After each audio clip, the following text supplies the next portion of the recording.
Então, os medos, desses medos paralisantes, eu citei alguma coisa aqui inicialmente, que impede de o indivíduo produzir, de realizar, de ser e de viver com qualidade. Esse tipo de medo está muito ligado a experiências traumáticas vividas. É tipo um medo construído, Hélida? Exatamente, porque muitas vezes as pessoas me falam assim no consultório: doutora, eu estava bem e do nada. Do nada. E esse do nada, ele é muito característico e a gente tem que entender, eu sempre falo assim, nada acontece do nada.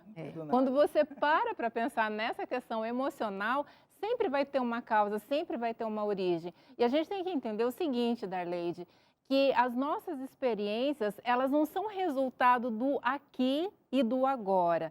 Então, assim, do nada, nesse momento surgiu esse medo, surgiu essa preocupação, eu me senti paralisado. Nós não somos frutos do agora, nós somos frutos da nossa história. Então, muitas vezes, isso que está me paralisando no hoje é consequência de uma vivência, de toda uma carga que eu carrego desde a minha infância, de muitos traumas, de muitas negatividades que foram ditas sobre nós, de uma autoimagem que foi construída muitas vezes de forma distorcida.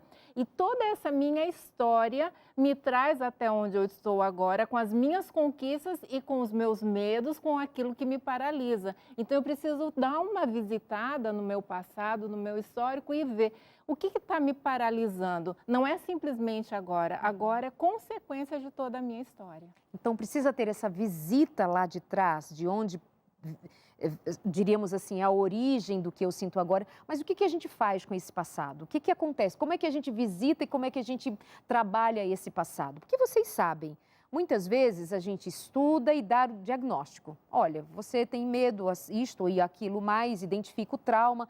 E agora, o que eu faço? Tem um trabalho longo aí pela frente, né? Mas ok, a gente vai trabalhando disso, ainda tem tempo. Calma, a gente vai chegar lá. O que faz? Muito bem. Meus amados, mas muitas vezes se ouve dizer sobre medo, um tal de medo irracional.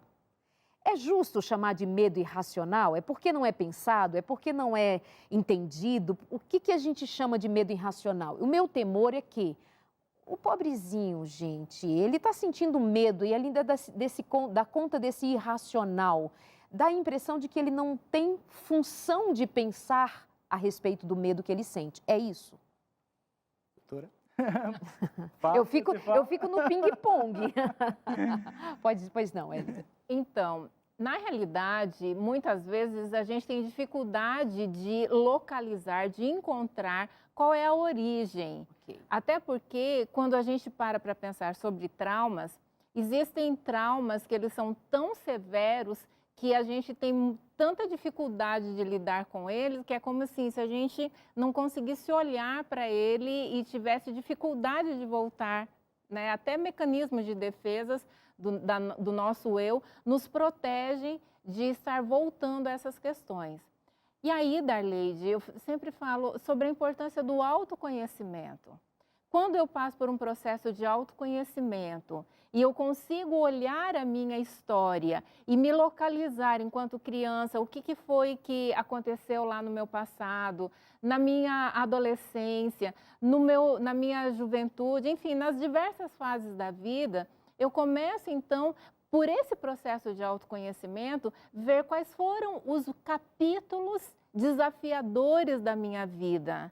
Quais foram os capítulos que me traumatizaram e que muitas vezes, embora eu tenha crescido e tenha passado para outras fases de forma biológica, de forma cronológica, mas muitas vezes eu fiquei emocionalmente presa a esses capítulos traumáticos da minha vida. Então eu posso ser uma adulta, posso ser uma idosa, mas emocionalmente ser uma criança que fiquei presa lá naquela situação de bullying que eu sofri na infância, naquele abuso sexual que eu sofri lá na minha infância, nos capítulos desafiadores. Eu posso estar emocionalmente presa lá e hoje eu não me dou conta. Então eu acho assim, esse medo, ele é irracional. Não é irracional, ele tem uma origem e às vezes eu estou presa lá e eu preciso me libertar disso para que eu possa continuar vivendo e vivendo em abundância, como Jesus diz.